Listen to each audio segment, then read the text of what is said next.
पिछले व्याख्यान में हम लोगों ने अरस्तू के तत्वशास्त्री और नीतिशास्त्री सिद्धांतों पर विचार किया। आज जो उसका राजनीतिक चिंतन है उसके कुछ पक्षों पर हम लोग विचार करेंगे। और जैसा कि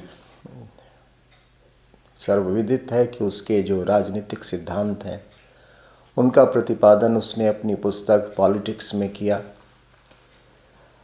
पॉलिटिक्स की जो शैली है, जो उसका स्टाइल है, वो डिस्क्रिप्टिव और एनालिटिकल यानी विवेचनात्मक और विश्लेषणात्मक है। और जैसा कि आमतौर से इंडक्टिव अप्रोच के साथ होता है कि वो एक चीज़ के विभिन्न पक्षों को पहले अलग अलग करके उनका विश्लेषण विवेचन करता है और उसके बाद उनके ऊपर एक समग्र दृष्टि से विचार करता है। तो पॉलिटिक्स की जो शैली है वो इंडक्टिव मेथड है या डिस्क्रिप्टिव और एनालिटिकल मेथड है। और ये स्वाभाविक है क्योंकि जो उसकी अपनी जो अरिस्टोटल का जो अपना बेंट ऑफ माइंड था, जो उसकी विचार प्रवृत्ति थी, वो कुछ इसी प्रकार की थी। क्योंकि जैसा कि पिछले व्याख्यान में मैंने बताया कि बायोलॉजिकल और मेडिकल साइंसेस में उसकी विशेष रुचि थी और इसलिए बायोलॉजिकल और मेडिकल साइंसेस की जो अप्रोच या उनका जो मेथड होता है वो उसके राजनीतिक चिंतन में भी या राजनीतिक प्रश्नों के प्रतिपादन में भी झलकता है। और इस प्रकार से उसकी जो पुस्तक है उसके अंतर्गत राजनीतिक जीवन के जो विभिन्न पक्ष हैं उनका सैद्धांतिक निरूपण किया गया है, लेकिन काफ़ी प्रचुर मात्रा में एम्पिरिकल एविडेंसेस देते हुए। तो ये जो एक विशिष्टता है अरस्तू की शैली में वो हमको दिखाई पड़ती है और इस अर्थ में वो शैली की दृष्टि से, प्रतिपादन शैली की दृष्टि से प्लेटो से भिन्न है। और दोनों के बीच जो अंतर किया जाता है उसका एक आधार उनकी विचार शैली का या उनकी जो पद्धति का जो डिफरेंस है वो भी उसका आधार है, जो उनके बीच जो आमतौर से जो लोग मानते हैं कि दोनों के बीच काफ़ी अंतर है, तो उसका एक कारण ये भी है। अब दूसरा जो पक्ष है वो ये कि अरस्तू ने राजनीति शास्त्र को मास्टर साइंस कहा है, सर्वोच्च विद्या कहा है। उसने कहा कि पॉलिटिक्स का प्रैक्टिकल साइंसेस में वही स्थान है जो कि थ्योरेटिकल साइंसेस में मेटाफिजिक्स या फर्स्ट फिलॉसफी का होता है। तो उसने जब राजनीति शास्त्र को सर्वोच्च विज्ञान कहा, मास्टर साइंस कहा, तो इसका क्या आशय है या इसके पीछे क्या उसकी दृष्टि है, क्या उसका तर्क है। राजनीति शास्त्र को जब वो मास्टर साइंस या आर्किटेक्शनिक कहता है, वास्तुकारात्मक कहता है,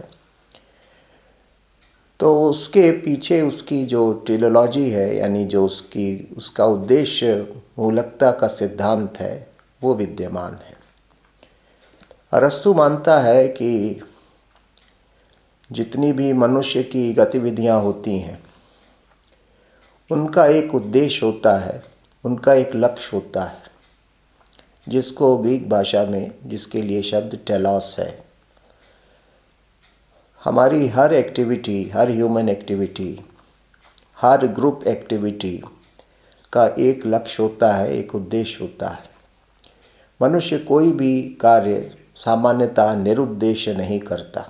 उसको उस उद्देश्य उसका वो जो उद्देश्य है वो किस प्रकार का है ये एक अंतर हो सकता है, लेकिन हर कार्य, हर गतिविधि सोद्देश्य होती है किसी पर्पस के लिए, किसी एम के लिए होती है। उदाहरण के तौर से जब हम चिकित्सा शास्त्र का अध्ययन करते हैं तो हमारा उद्देश्य ये होता है कि इस विषय का ज्ञान प्राप्त करके हम शरीर को निरोग बना सकें। या जब कोई मूर्तिकार किसी मूर्ति को गढ़ता है तो उसका ये उद्देश्य होता है कि उस मूर्ति के द्वारा किसी भवन को या किसी मंदिर को अलंकृत करना है। तो इसलिए जितनी भी गतिविधियां हैं मनुष्य की, चाहे वे आर्थिक गतिविधियां हों, चाहे सामाजिक हों, चाहे राजनीतिक हों या अन्य प्रकार की हों, उनका एक उद्देश्य होता है, उनका एक टेलॉस होता है। लेकिन ये जो उद्देश्य होते हैं उनके बीच एक हायरार्की होती है, एक पद सोपान होते हैं, जिसको वो कहता है कि कहीं पर उद्देश्य किसी उच्चतर लक्ष्य के लिए होता है, कहीं पर हमारा उद्देश्य कोई निम्नतर स्तर का या मध्य स्तर का होता है। तो इसलिए एक हायरार्की होती है। उदाहरण के तौर से मनुष्य के जीवन की जो बहुत सारी आर्थिक गतिविधियां हैं उनका उद्देश्य अपना आर्थिक कल्याण होता है। या अगर हम अध्ययन करते हैं तो उसके द्वारा उसका उद्देश्य ज्ञानवर्धन होता है, ज्ञान अर्जन होता है। तो इस तरह से मनुष्य जीवन में हमें विभिन्न प्रकार की गतिविधियां होती हुई दिखाई पड़ती हैं और हर गतिविधि के द्वारा मनुष्य अपना कोई पर्टिकुलर वेलफेयर करना चाहता है, किसी विशिष्ट प्रकार का कल्याण करना चाहता है। लेकिन साथ साथ फिर एक मानव जीवन का एक परम उद्देश्य भी होता है, एक फाइनल काज या एक अल्टीमेट काज भी होता है, एक अंतिम लक्ष्य भी होता है। और वो अंतिम लक्ष्य होता है कि मनुष्य एक परफेक्ट और एक सेल्फ सफिशिएंट लाइफ जीना चाहता है, एक पूर्ण और आत्मनिर्भर जीवन जीना चाहता है। इस पूर्ण और आत्मनिर्भर जीवन की जो प्राप्ति है वो राज्य में ही संभव है, ऐसा अरस्तू का मानना है। उदाहरण के तौर से परिवार की संस्था है, ग्राम है या दूसरी संस्थाएं हैं, वे भी हमारे उद्देश्यों की पूर्ति करती हैं। लेकिन वे जिन उद्देश्यों की पूर्ति करती हैं वो हमारे जीवन के किसी एक पक्ष को, किसी एक भाग की संतुष्टि करता है। यानी ये जितनी भी दूसरी इंस्टीट्यूशंस हैं ये किसी पर्टिकुलर गुड को या किसी पर्टिकुलर इंटरेस्ट को तो सेटिस्फाई करती हैं, लेकिन जो सार्वभौमिक जो कल्याण है वो इनके द्वारा संभव नहीं होता। ये इन संस्थाओं की या इन गतिविधियों की ये लिमिटेशन होती हैं। मनुष्य का जो संपूर्ण कल्याण है वो तो राज्य के अंतर्गत ही संभव है। इसलिए परिवार की संस्था या ग्राम या दूसरी संस्थाएं, शिक्षा संस्थाएं हैं, चिकित्सालय हैं या अन्य विभिन्न प्रकार की क्राफ्ट्स हैं, आर्ट्स हैं, इनके द्वारा हमारे जीवन के कुछ विशिष्ट उद्देश्यों की पूर्ति होती है और इसलिए इन सब का महत्व है।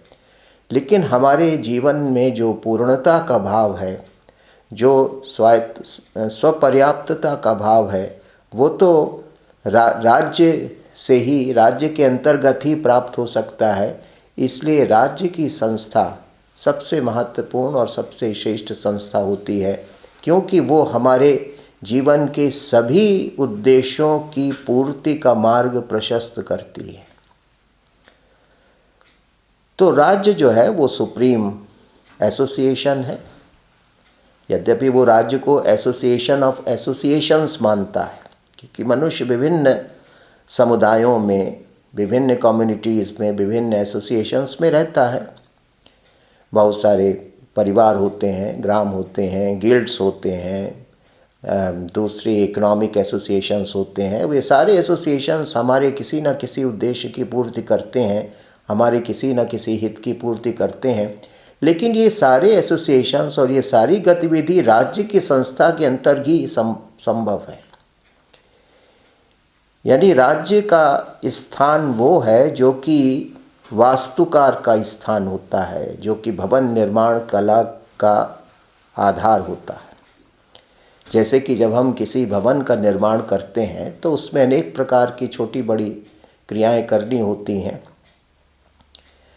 उसमें एक हमें लेबर भी चाहिए, उसमें हमें कारपेंटर भी चाहिए, उसमें हमको प्लम्बर भी चाहिए, अनेक प्रकार के कारीगर उसमें हैं। लेकिन वे सारे कारीगर एक वास्तुकार यानी एक आर्किटेक्ट के नियंत्रण और निर्देशन में जब काम करेंगे, अपने अपने काम को ठीक से उसके नियंत्रण और निर्देशन में करेंगे, तब एक श्रेष्ठ भवन की रचना होगी। तो जैसे अगर हमें एक भवन का निर्माण करना है तो हमें वास्तुकार को ज़्यादा महत्व देना पड़ेगा, और उस वास्तुकार के नियंत्रण में जो दूसरे कारीगर हैं, जो दूसरे लोग हैं, वे काम करेंगे तो वे एक सही दिशा में काम करते रहेंगे, सही दिशा में भवन निर्माण के कार्य को चलाते रहेंगे। अन्यथा अगर उनके कार्यों को एक सूत्रता या समायोजन प्रदान करने वाला कोई कारक नहीं होगा तो चीज़ें अस्त व्यस्त होंगी, और इसलिए भवन निर्माण में श्रेष्ठता नहीं रहेगी, या भवन निर्माण में कोई बड़े दोष भी रह सकते हैं। तो जो स्थान एक भवन निर्माण में आर्किटेक्ट का होता है, वास्तुकार का होता है, वही स्थान मनुष्य के कल्याण में राज्य का होता है। इसलिए राज्य सर्वोच्च एसोसिएशन ऑफ एसोसिएशंस है, समुदायों का समुदाय है। आगे चल के ग्रीन वगैरह ने भी इसी शब्दावली को दोहराया है राज्य के संदर्भ में। यानी राज्य के मार्गदर्शन में जब विभिन्न संस्थाएं, जब विभिन्न समुदाय अपनी अपनी गतिविधियां करते हैं तो वो उनके अंदर एक सूत्रता, दिशाबोध, सामंजस्य रहता है, और इस प्रकार से सब अपने अपने क्षेत्रों में कार्य करते हुए मनुष्य का सर्वतोमुखी कल्याण करते हैं, समग्र कल्याण करते हैं। अगर राज्य न हो तो ये संभव नहीं है। तो इसलिए वो राज्य का स्थान मनुष्य के जीवन में काफ़ी, वो कहता है कि मनुष्य के जीवन में इसलिए राज्य की बड़ी महत्ता है। और राज्य का, और इसीलिए राज्य का जो विद्या अध्ययन करती है वो राजनीति शास्त्र है, पॉलिटिक्स है। तो इसलिए पॉलिटिक्स जो है वो आर्किटेक्शनिक साइंस हो गई, वो वास्तुकारात्मक विद्या हो गई, या वो मास्टर साइंस हो जाती है, वो सर्वोच्च विज्ञान हो जाता है। कि राजनीति शास्त्र जो है वो अन्य सभी विद्याओं को, अन्य सभी कलाओं को दिशा देने का काम करता है, उनके बीच सामंजस्य स्थापित करने का काम करता है, और उनके मार्गदर्शन में सभी विद्याएं, सभी कलाएं, सभी गतिविधियां, सभी प्रयास मनुष्य को उसके संपूर्ण कल्याण की ओर प्रवृत्त करने में सहायक होते हैं। तो इसलिए एरिस्टोटल ने पॉलिटिकल साइंस को मास्टर साइंस या आर्किटेक्शनिक साइंस कहा है, कि वो एक वास्तुकारात्मक विद्या है। इस आधार पर अरस्तु ने राजनीति शास्त्र की महत्ता को प्रतिपादित किया है। हमारे भारतीय चिंतन में भी राज विद्या को बड़ा महत्व दिया गया है। उसको कहा गया कि सभी धर्मों में राजधर्म प्रधान है, सभी विद्याओं में राज विद्या सर्वश्रेष्ठ है। क्योंकि अगर राज्य अपने धर्म का पालन न करे तो फिर समाज में दूसरे अच्छे बुरे या छोटे बड़े कार्य संभव ही नहीं है। व्यवस्था, अराजकता पैदा हो जाएगी, अव्यवस्था पैदा हो जाएगी, संतुलन बिगड़ जाएगा व्यवस्था का, और इसलिए फिर सारी गतिविधियां अपने लक्ष्य की ओर उन्मुख नहीं हो पाएंगी। तो इसलिए जब तक राज्य अपने धर्म का पालन नहीं करता, तब तक दूसरी संस्थाओं, दूसरे समुदायों और दूसरी गतिविधियों को भली प्रकार से संपादित करना संभव नहीं है। तो जो बात हमारे भारतीय राजदर्शन में इस प्रकार से कही गई, इसलिए हमारे यहाँ राजनीति शास्त्र को हमारे यहाँ भी मास्टर साइंस माना गया, सर्वोच्च विद्या माना गया। सभी धर्मों में राजधर्म प्रधान है। महाभारत का इस प्रकार का दृष्टिकोण प्रतिपादित करता है। शुक्र नीति में इस प्रकार का दृष्टिकोण प्रतिपादित किया गया। कौटिल्य के अर्थशास्त्र में भी इसी प्रकार का दृष्टिकोण प्रतिपादित किया गया। तो अरस्तु भी कहता है कि राजनीति शास्त्र की एक विशिष्ट महत्ता है और वो एक सर्वोच्च विज्ञान है, वो मास्टर साइंस है। इस प्रकार से उसने राजनीति शास्त्र के महत्व को रेखांकित किया है। दूसरा पक्ष है कि राज्य को लेकर उसकी क्या मान्यता है। राज्य के ऊपर उसने बड़ा व्यवस्थित तरीके से विचार किया है कि पहली बात तो यह है कि वो कहता है कि राज्य एक प्राकृतिक और आवश्यक संस्था है। State is natural and necessary, ऐसा उसका मानना है। इस दृष्टि से इस कथन का महत्व है कि सॉफिस्ट विचारक राज्य को एक कृत्रिम संस्था मानते थे, एक कन्वेंशनल कॉन्ट्रेक्चुअल इंस्टीट्यूशन मानते थे। ठीक वैसे ही जैसे कि 17वीं शताब्दी में, 18वीं शताब्दी में जो सोशल कॉन्ट्रैक्ट थ्योरी के प्रतिपादक हैं, वो उसको एक कृत्रिम संस्था मानते हैं, मनुष्य निर्मित संस्था मानते हैं। अरस्तु कहता है कि राज्य तो एक नेचुरल इंस्टीट्यूशन है, राज्य तो एक प्राकृतिक संस्था है। क्यों? क्योंकि राज्य में रहना हमारा स्वभाव है। हम राज्य के बिना अपने जीवन की और अपने जीवन के उन्नयन की कल्पना ही नहीं कर सकते। लाइफ और गुड लाइफ दोनों के लिए राज्य आवश्यक है।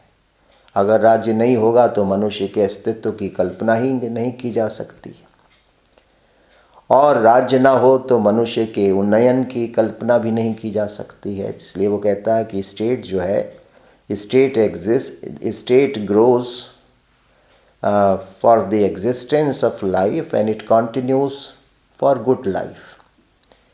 कि राज्य जीवन के लिए अस्तित्व में आया और सदजीवन के लिए अस्तित्व में बना हुआ है।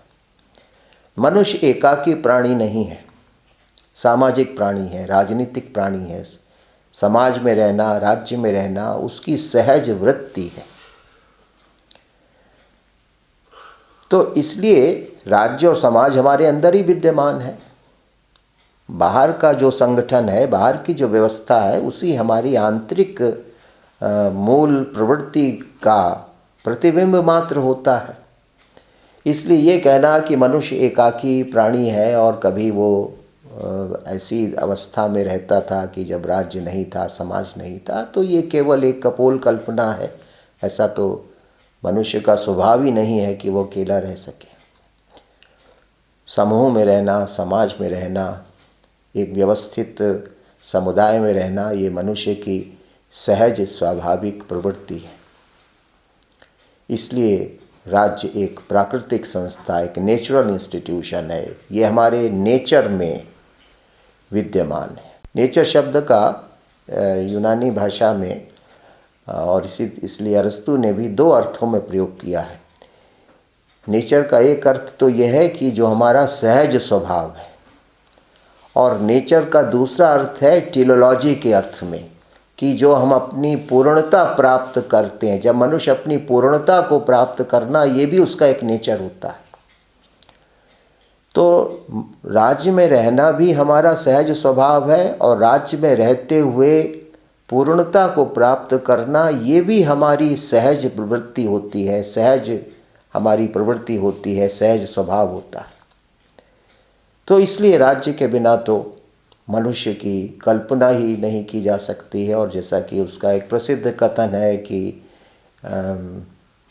राज्य के बाहर या तो पशु रह सकते हैं या देवता रह सकते हैं। पशुओं को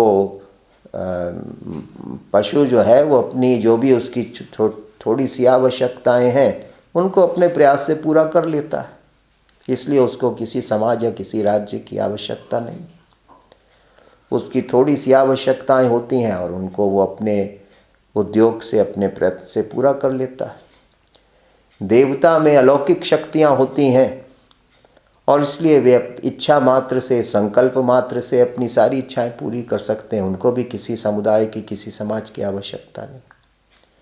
लेकिन मनुष्य एक ऐसा प्राणी है कि जिसकी अनेक प्रकार की इच्छाएं तो होती हैं, आवश्यकताएं तो होती हैं, लेकिन अपनी सारी आवश्यकताओं को वो स्वयं पूरा नहीं कर सकता।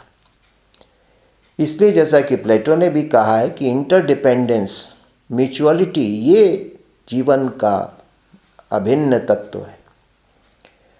और इंटरडिपेंडेंस और म्यूचुअलिटी, इसी को दूसरे अर्थ में हम लोग सामाजिकता कह सकते हैं, सामुदायिकता कह सकते हैं कि कम्युनिटी में रहने की प्रवृत्ति, सोसाइटी में रहने की प्रवृत्ति, राज्य में रहने की प्रवृत्ति, ये मनुष्य की एक स्वाभाविक वृत्ति होती है। तो इसलिए वो कहता है कि राज्य जो है वो एक प्राकृतिक संस्था है, एक नेचुरल इंस्टीट्यूशन है और नेसेसरी भी है, आवश्यक भी है। रक्षा, आत्मरक्षा यानी सर्वाइवल के लिए भी और डेवलपमेंट के लिए भी। जीवन रक्षा भी बिना राज्य के संभव नहीं है, क्योंकि मनुष्य के जीवन को अनेक प्रकार के खतरे होते हैं।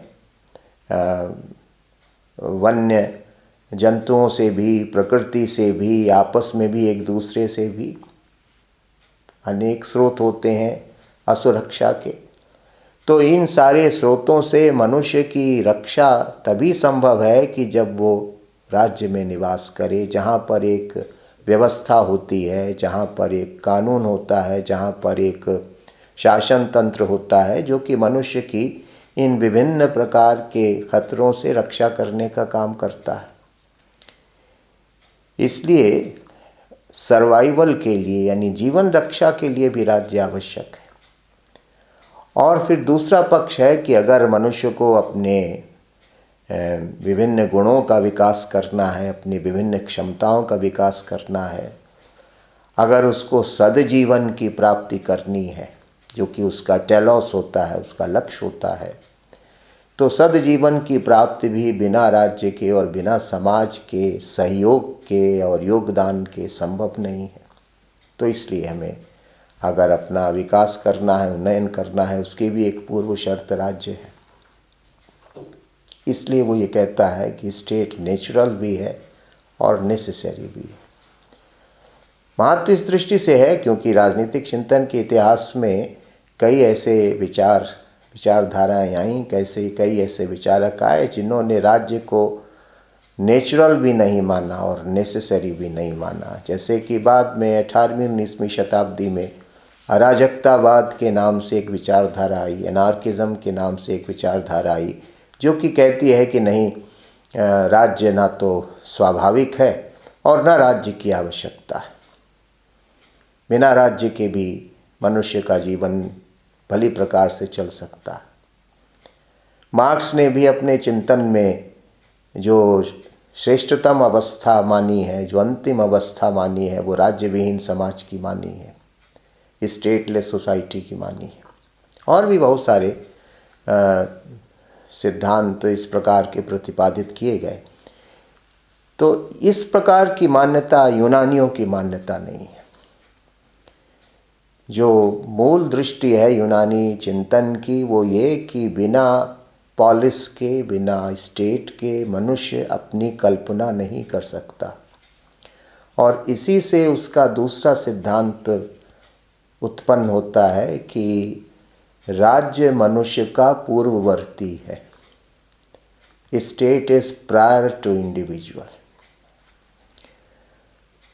अब ये जो उसका कथन है कि राज्य मनुष्य का पूर्ववर्ती है, ये एक टेलोलॉजिकल स्टेटमेंट है मनुष्य और राज्य के संबंध के विषय में।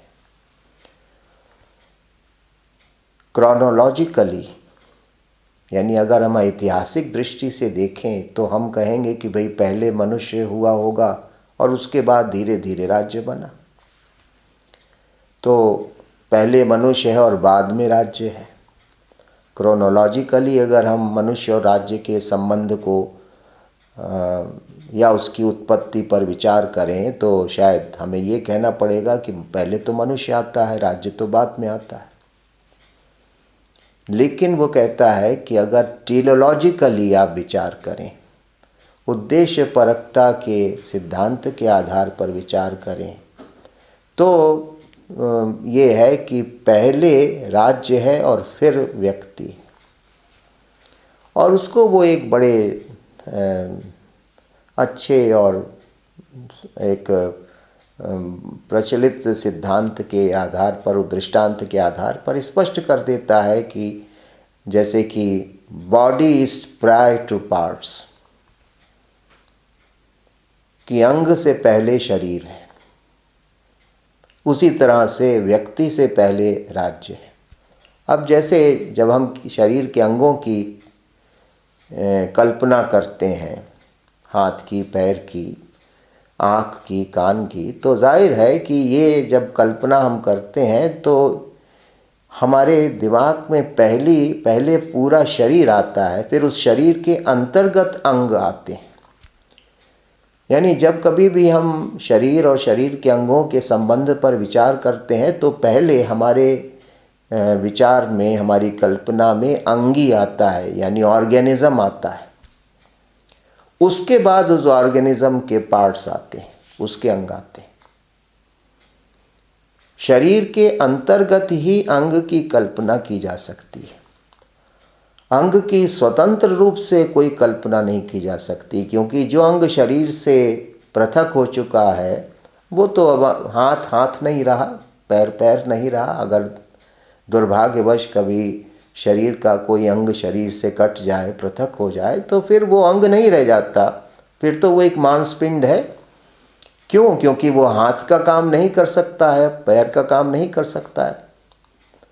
तो इसी प्रकार से मनुष्य की कोई भी कल्पना या मनुष्य का कोई भी विचार करने से पहले वो जिस समग्र का अंग है उसका विचार हमारे दिमाग में पहले आएगा। और मनुष्य रूपी जो अंग है वो राज्य रूपी शरीर का एक भाग होता है। राज्य एक शरीरधारी है और जो व्यक्ति है, जो मनुष्य है, वो शरीरधारी के विभिन्न अंग हैं। और शरीरधारी पहले है और अंग बाद में। दोनों यद्यपि एक दूसरे से संयुक्त हैं, एक दूसरे में समाहित हैं, एक दूसरे पर निर्भर हैं, एक दूसरे के सहायक और पूरक हैं, लेकिन अगर हम टीलोलॉजिकली देखें तो पूर्ण जो है वो पहले होगा, अंग उसके बाद होगा। जो चीज़ें कृत्रिम होती हैं वहाँ अंग पहले होता है और पूर्ण बाद में होता है। जैसे कि उदाहरण के तौर से हम अगर किसी टेबल को, किसी मेज़ को जब बनाते हैं तो हम देखते हैं कि कोई भी कारपेंटर पहले अंगों को बनाता है, अंगों को काटता है, उनको फिनिश करता है और उसके बाद उनको सबको असेंबल करके वो एक पूरी टेबल बना देता है। तो वहाँ पर पार्ट्स पहले और उसके बाद एग्रीगेट, उसको होल नहीं कहेंगे, उसको एग्रीगेट कहेंगे, क्योंकि होल जो है वो एक ऑर्गेनिज्म के लिए इस्तेमाल होने वाला शब्द है। तो इस तरह से तरह तरह के पार्ट्स को असेंबल करके एक एग्रीगेट बन जाता है और वो एग्रीगेट, उसको हम टेबल कह दें या चेयर कह दें या कुछ भी कह दें। तो कृत्रिम चीज़ों की रचना तो इस प्रकार से होती है कि वहाँ उसका जो पार्ट है वो पहले अस्तित्व में आता है और उस पार्ट के संयोजन से उनको असेंबल करने से फिर जो एक कंप्लीट चीज़ है, जो एक पूरी वस्तु है, वो बनती है। लेकिन जो ऑर्गेनिक चीज़ें होती हैं, जैसे कि एक बीज होता है, बीज तो एक होता है ना, उसी बीज से फिर एक पेड़ का, एक वृक्ष का प्रस्फुटन होता है और धीरे धीरे वो डिफरेंशिएट होता रहता है विभिन्न शाखाओं में, पत्तियों में, फूलों में, हमारे सामने प्रकट होकर आता है। तो जो ऑर्गेनिक जो चीज़ें होती हैं, जो स्वाभाविक चीज़ें होती हैं, उनमें अंग जो है वो अंगी के संदर्भ में होता है, या उसका जब हम कभी भी उसके विषय में विचार करेंगे तो पहले विचार के स्तर पर हमारे ध्यान में पूर्ण आएगा और तब अंग आएगा। पहले बॉडी का विचार आएगा, फिर पार्ट्स का विचार आएगा। इसी प्रकार से पहले राज्य का विचार आएगा, फिर व्यक्ति का विचार आएगा। इसलिए इस अर्थ में वो तार्किक दृष्टि से, teleologically, logically speaking, state is prior to individual. इसलिए उसका ये जो सिद्धांत है, ये जो उसका विचार है कि राज्य व्यक्ति का पूर्ववर्ती है, ये एक तार्किक और एक दार्शनिक दृष्टि से देखा गया विचार, से प्रतिपादित किया गया विचार है। हिस्टोरिकली नहीं वो कहता, क्रोनोलॉजिकली या हिस्टोरिकली वो ये बात नहीं कहता है। ये हमें ध्यान में रखना चाहिए। तो इसलिए वो राज्य के विषय में ये भी कहता है कि राज्य एक ऐसी संस्था है जो कि व्यक्ति की पूर्वगामी है। State precedes individual.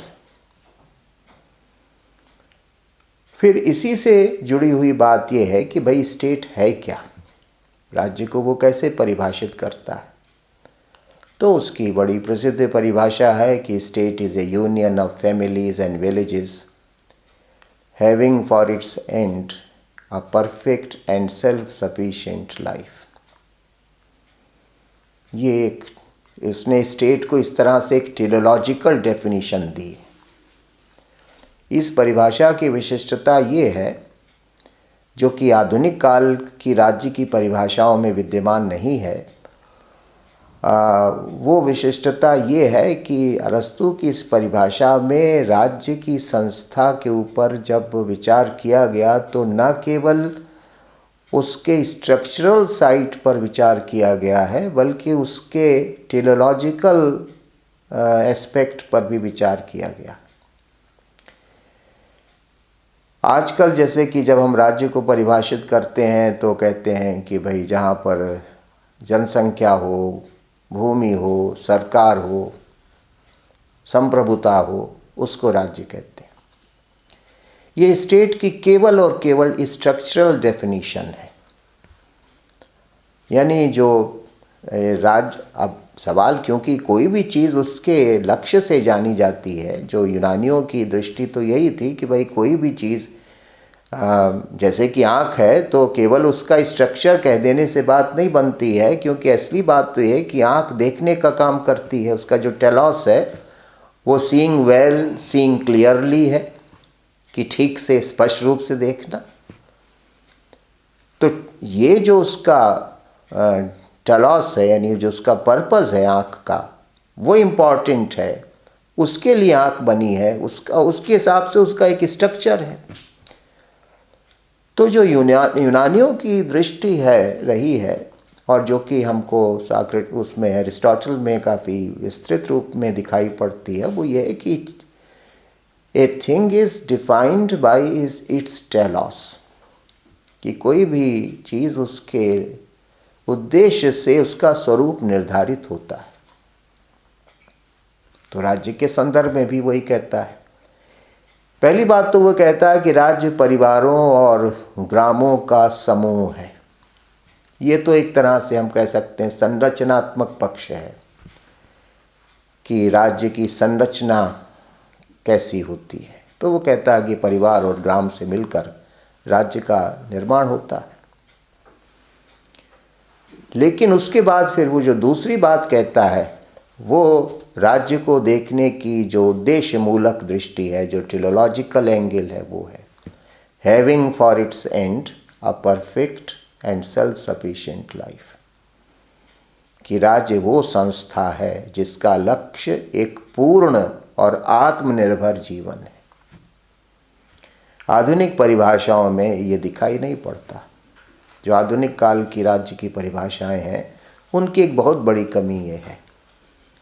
शायद उसका कारण ये है कि जो आधुनिक सभ्यता है उसका जो मूल चरित्र है वही उद्देश्य मूलक नहीं है। उसमें भी सारा जो बल है वो स्ट्रक्चर्स के ऊपर है। वो स्ट्रक्चर का प्रॉपर पर्पस क्या है, उचित लक्ष्य क्या है। तो शायद ये हमारी आधुनिक सभ्यता की ही विशेषता है कि हमारी आधुनिक सभ्यता चलने में तो विश्वास रखती है लेकिन पहुंचना कहाँ है इसका उसको ज्ञान नहीं है। तो ये उसके हर दृष्टिकोण में प्रतिबिंबित भी होता है। तो ये इस दृष्टि से अरस्तू की परिभाषा की महत्ता है। परिवार भी एक संस्था है, वो भी एक सामाजिकता की अभिव्यक्ति है, सामाजिकता की प्रथम अभिव्यक्ति है। मनुष्य की कुछ आवश्यकताएं, मनुष्य की कुछ बायोलॉजिकल नीड्स, कुछ इमोशनल नीड्स, कुछ मॉरल नीड्स परिवार पूरी करता है, लेकिन एक लिमिट तक, एक सीमा तक। तो इसलिए परिवार जो है वो सेल्फ सफिशिएंट लाइफ नहीं देता, परफेक्ट लाइफ नहीं देता। परिवार में रहकर हम अरस्तू के विचार से पूर्ण और आत्मनिर्भर जीवन प्राप्त नहीं कर सकते। वो हमारी कुछ आवश्यकताओं की पूर्ति करता है, कुछ लक्ष्यों की पूर्ति करता है, कुछ उद्देश्यों की पूर्ति करता है। इस अर्थ में उसका महत्व है, लेकिन फिर उसकी सीमा भी है कि वो उसके आगे नहीं जा सकता। ग्राम जो है वो उससे उच्चतर संस्था है। वो अनेक अन्य प्रकार की आवश्यकताओं की, अनेक प्रकार के उद्देश्यों की पूर्ति करता है, लेकिन वो भी, उसकी भी एक सीमा है। मनुष्य के विकास का जो परम लक्ष्य है, जो परफेक्शन और जिस सेल्फ सफिशिएंसी जो कि मनुष्य को प्राप्त करनी चाहिए, जो कि उसके जीवन का लक्ष्य होता है, वो उसको परिवार में नहीं मिलता, ना ग्राम में मिलता है। ये दोनों संस्थाएं एक सीमा के अंदर रहती हुई काम करती हैं, इसलिए इनका जो कंट्रीब्यूशन तो होता है हमारे जीवन में, लेकिन एक लिमिटेड स्केल पर होता है। इस लक्ष्य की सम्यक प्राप्ति हमारी तभी होती है जब हम राज्य रूपी संस्था में निवास करते हैं और जब उसके नागरिक के तौर से हम विभिन्न अपने उद्देश्यों को, जो कि परिवार में पूरे नहीं हो सकते थे, ग्राम में पूरे नहीं हो सकते थे, लेकिन जो एक परफेक्ट और सेल्फ सफिशिएंट लाइफ के लिए ज़रूरी हैं, जो एक सद्जीवन के लिए आवश्यक हैं, वे सब अवसर, वे सब सुविधाएं हमको राज्य में प्राप्त होती हैं। इसलिए वो कहता है कि राज्य एक पूर्ण और आत्मनिर्भर जीवन प्रदान करता है, जिसको वो हम लोग दूसरे संदर्भ में देख चुके हैं, जिसको वो गुड लाइफ या हैप्पी लाइफ कहता है। तो वो सद्जीवन, वो आनंदपूर्ण जीवन जो है वो तो राज्य के माध्यम से ही राज्य के अंतर्गत ही प्राप्त हो सकता है। और इसलिए मनुष्य की सामाजिकता की अभिव्यक्ति परिवार भी है, ग्राम भी है या दूसरे अन्य, लेकिन वे सब मर्यादित हैं, सीमित हैं किसी विशिष्ट उद्देश्य तक या किसी विशिष्ट लक्ष्य तक। लेकिन जो हमारे जीवन का जो समग्र कल्याण है,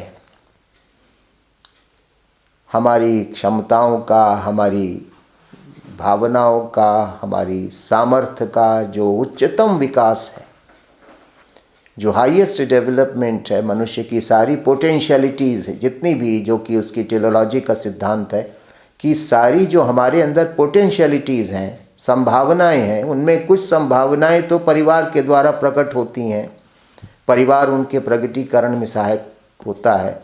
कुछ ग्राम के द्वारा प्रगटीकरण में कहीं पर ग्राम सहायक होता है, लेकिन उन सारी पोटेंशियलिटी को अगर हमें एक्चुअलाइज करना है, उनका अगर हमें प्रकटन करना है, उनको अगर उपलब्ध करना है, तब तो वो तो राज्य के बिना संभव ही नहीं। इसलिए ये कहा जा सकता है कि अरस्तु कहता है कि जो फाइनल टेलॉस है एक मानवीय जीवन का, राज्य उसका उपकरण है, राज्य उसका माध्यम है, वो राज्य के बिना संभव नहीं। इसलिए वो राज्य को इतनी महत्ता प्रदान करता है। तो इस प्रकार से वो राज्य को परिभाषित करता है, और उसकी राज्य की जो परिभाषा है वो संरचनात्मक भी है और उद्देश्य मूलक भी है।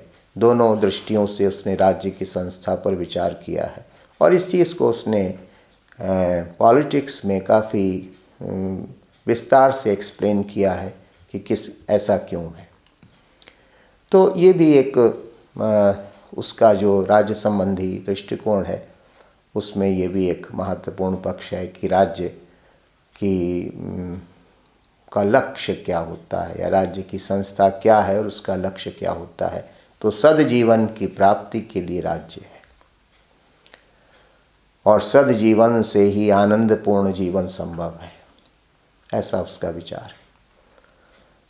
अब हम लोगों ने जब परिवार की संस्था के ऊपर विचार किया तो अरस्तु इसके ऊपर काफ़ी और महत्वपूर्ण बातें भी कहता है कि परिवार क्या है, व्हाट इज़ फैमिली। उसकी जो परिवार की धारणा है वो भी एक महत्वपूर्ण धारणा है।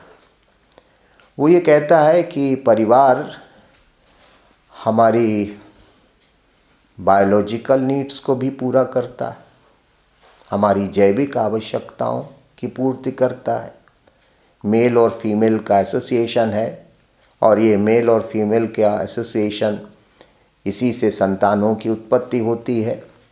तो इस तरह से परिवार की संस्था जो है वो हमारी बायोलॉजिकल नीड्स को भी पूरा करती है।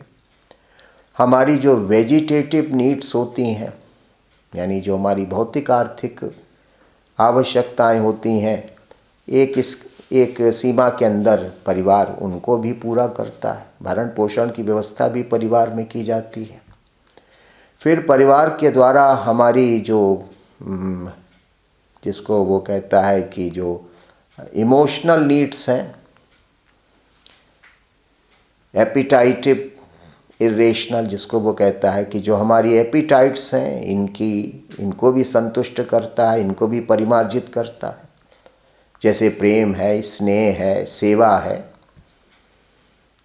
और कुछ निगेटिव जो एपिटाइट्स होती हैं उन दोनों का प्रकटीकरण परिवार में होता है। इस तरह से मनुष्य को अपनी विभिन्न प्रकार की भावनाओं को प्रकट करने और उनको परिमार्जित करने का अवसर भी परिवार में मिलता है। और फिर वो हमारा किसी एक सीमा के अंदर हमारा नैतिक विकास भी करता है, हमारा मॉरल एवोल्यूशन करने में भी हमको अच्छे बुरे का विवेक सिखाना, क्या करना है, क्या नहीं करना है, क्या उचित होगा, क्या उचित नहीं होगा। तो ये जो एक मॉरल सेंस है उसको भी उत्पन्न करने में फैमिली की एक भूमिका होती है। तो इसलिए एक परिवार जो है वो एक माइक्रोकॉस्म है। यही चीज़ें राज्य बड़े स्तर पर और परिपूर्ण तरीके से करता है, लेकिन उन चीज़ों की शुरुआत परिवार में होती है। यानी जो परिवार है वो एक लघु राज्य है। तो इस आधार पर वो परिवार को देखता है, लेकिन साथ साथ वो कहता है कि परिवार में केवल आवश्यकताओं की पूर्ति का प्रश्न ही नहीं होता है। परिवार में एक दूसरा पक्ष होता है रिलेशंस का, संबंधों का जो स्वरूप होता है वो भी विचार करने योग्य है, वो भी महत्वपूर्ण पक्ष है। और इसलिए वो कहता है कि जो यूनानियों का भी जो दृष्टिकोण था, वैसे तो जनरली इस चीज़ और लोगों पर भी लागू होती है, लेकिन यूनान में एक फैमिली में 3 प्रकार के रिलेशंस माने जाते थे। एक तो हस्बैंड वाइफ का रिलेशन, पति पत्नी का संबंध। दूसरा माता पिता और बच्चों का संबंध, पेरेंट्स और चिल्ड्रन का रिलेशन। और तीसरा मास्टर और स्लेव का रिलेशन। क्योंकि यूनान में दासता की प्रथा थी। आजकल भी हम लोग घर में नौकर चाकर रखते ही हैं। तो जो मालिक है और जो दास हैं उनका क्या रिश्ता है? उनको भी परिवार, क्योंकि जो दास हैं वो भी परिवार के भाग माने जाते थे। They are also a part of the family. उनको वो दासों को वो कहता है कि दे आर द लिविंग और the animate instrument of family. संपत्ति परिवार का निर्जीव उपकरण है। संपत्ति के द्वारा परिवार की विभिन्न आवश्यकताओं की पूर्ति होती है, लेकिन संपत्ति तो निर्जीव है, इनएनिमेट है। लेकिन परिवार की बहुत सारी कार्यों का संपादन अगर दास ना हो तो नहीं हो सकता है, लेकिन दास एक जीवित मनुष्य होता है। तो इसलिए वो कहता है कि जो स्लेव होता है वो लिविंग इंस्ट्रूमेंट होता है फैमिली का, और जो प्रॉपर्टी होती है वो नॉन लिविंग इंस्ट्रूमेंट होती है। दोनों से परिवार, दोनों की सहायता से परिवार का संचालन होता है। तो इस प्रकार से वो कहता है कि परिवार में 3 प्रकार के रिश्ते हमें देखने को मिलते हैं। पति पत्नी का, माता पिता और बच्चों का, मालिक और स्वामी और दास का। लेकिन तीनों प्रकार के रिश्ते एक जैसे नहीं होते। उनके नेचर को भी वो डिफाइन करता है, एक्सप्लेन करता है। जैसे वो कहता है कि पति, इसको वो राजनीतिक दृष्टि से देखता है, एक तरह से इसका एक पॉलिटिकल एक्सप्लेनेशन देता है। वो कहता है कि जो पति पत्नी का संबंध है वो एक कॉन्स्टिट्यूशनल रिलेशनशिप है, वो एक संवैधानिक संबंध है। माता पिता और बच्चों का जो रिलेशन है, संबंध है, वो एक मोनार्किकल रिलेशनशिप है, वो एक राजतांत्रिक संबंध है।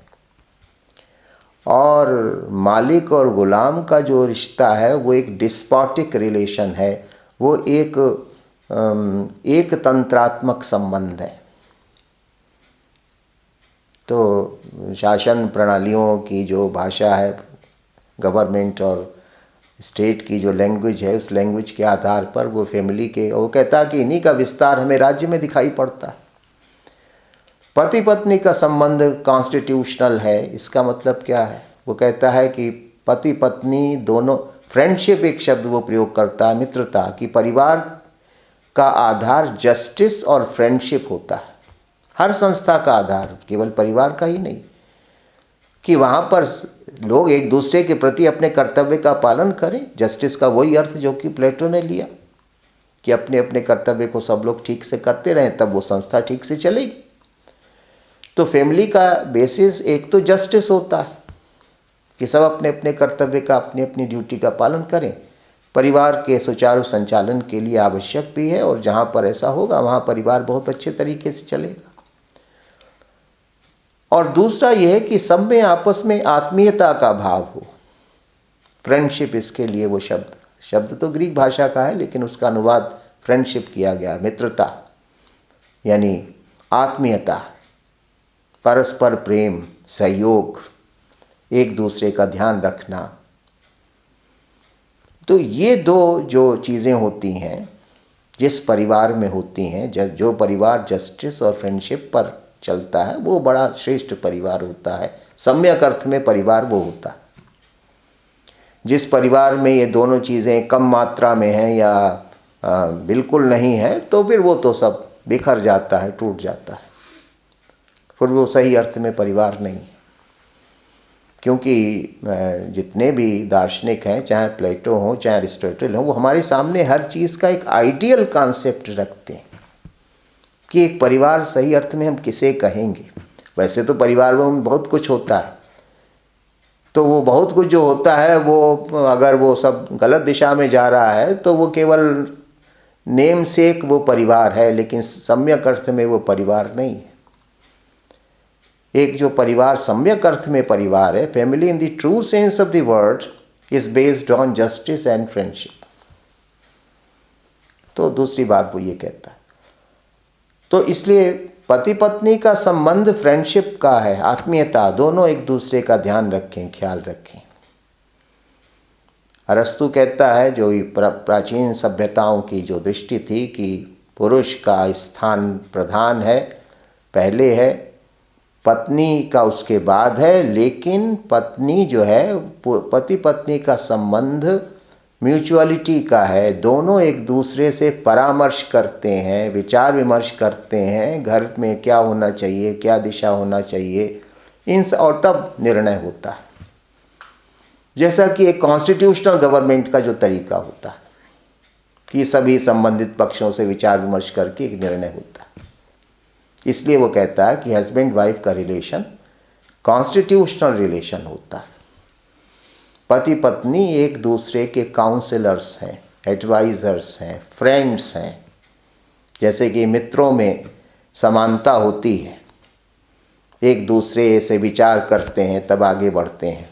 तो इस तरह से जो पति पत्नी का रिश्ता है वो एक कॉन्स्टिट्यूशनल रिलेशनशिप है। परंपरागत समाज की मान्यताओं के अनुसार अरस्तु भी मानता है कि पुरुष को वो प्राथमिकता देता है स्त्री से, लेकिन साथ साथ जब स्त्री पुरुष के संबंध या पति पत्नी के संबंध का प्रश्न आता है तो भी मानता है कि म्यूचुअल रिस्पेक्ट, म्यूचुअल डेलिबरेशन, ये आधार होता है परिवार का। पारस्परिक प्रेम, सहयोग, परामर्श, विचार विमर्श। तो इस आधार पर परिवार में पति पत्नी का संबंध होना चाहिए। फिर जो बच्चों का और माता पिता का संबंध है वो मोनार्किकल है, जैसे कि राजा और प्रजा का होता है। राजा ज़्यादा शक्तिशाली होता है, ज़्यादा महत्वपूर्ण होता है, लेकिन हमेशा अपनी प्रजा के हित में ही कार्य करता है। एक मोनार्की का सिद्धांत ये है कि ये जो प्रजा है ये हमारी संतान है और इनका उसी प्रकार से उनका ध्यान रखना है। वो कभी अपनी शक्ति का दुरुपयोग नहीं करता। कभी वो शक्ति भी करता है तो भी प्रजा के कल्याण के लिए करता है। तो इसी तरह से जो माता पिता हैं वे बच्चों के हित को प्रधानता देते हैं, अपने हित को नहीं। जैसे कि जो श्रेष्ठ राजा होगा वो कभी अपने हित की नहीं सोचेगा, वो हमेशा प्रजा के हित की सोचेगा। तो माता पिता और बच्चों का जो संबंध है वो मोनार्किकल रिलेशनशिप है कि माता पिता जो कुछ भी निर्णय लेते हैं, जो कुछ भी करते हैं, वो बच्चों के हित को प्रधान मान के चलते हैं। और जब कभी भी उनको प्रेम करना है या क्रोध करना है या कुछ भी करना है तो उसका लक्ष्य हमेशा बच्चों का कल्याण, उनका हित ही होता है।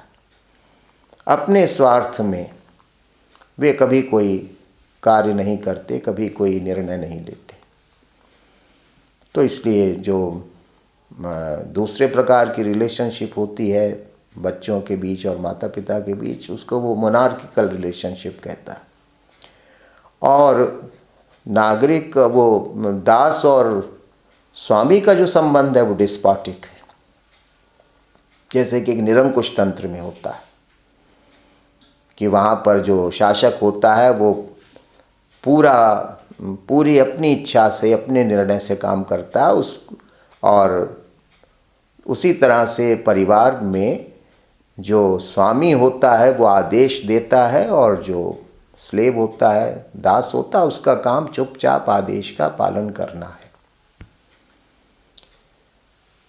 क्यों? क्योंकि स्वामी के पास बुद्धि विवेक है। आगे चल के हम लोग देखेंगे जब उसकी दासता के विचार के ऊपर विचार करेंगे कि स्वामी जो है वो बुद्धिमान है, सामर्थ्यवान है। दास के पास अभी उतनी विकसित बुद्धि नहीं होती, वे अपने अच्छे बुरे को समझ नहीं सकते, इसलिए उनको स्वामी के निर्देश के अनुसार चलना चाहिए। और इसमें उनका भी कल्याण है और परिवार का भी कल्याण है और स्वयं स्वामी का भी हित इसी बात में है। तो जो स्वामी और दास का रिलेशन है वो डिस्पॉटिक रिलेशन है, which means that a master has complete control over slaves, कि स्लेव के ऊपर। और यूनान और रोम की जो दासता की संस्था थी उसका कुछ नेचर इसी प्रकार का था कि जैसे हमारा पूर्ण नियंत्रण हमारी अपनी संपत्ति पर है, वैसे ही दास भी हमारी संपत्ति हैं और इसलिए इनके ऊपर भी मेरा पूर्ण नियंत्रण है, कंप्लीट कंट्रोल है। तो इस आधार पर वो परिवार की संस्था का विश्लेषण करता है और ये विश्लेषण अनेक दृष्टियों से महत्वपूर्ण है। तो ये अरस्तु ने परिवार की संस्था के स्वरूप को प्रतिपादित किया।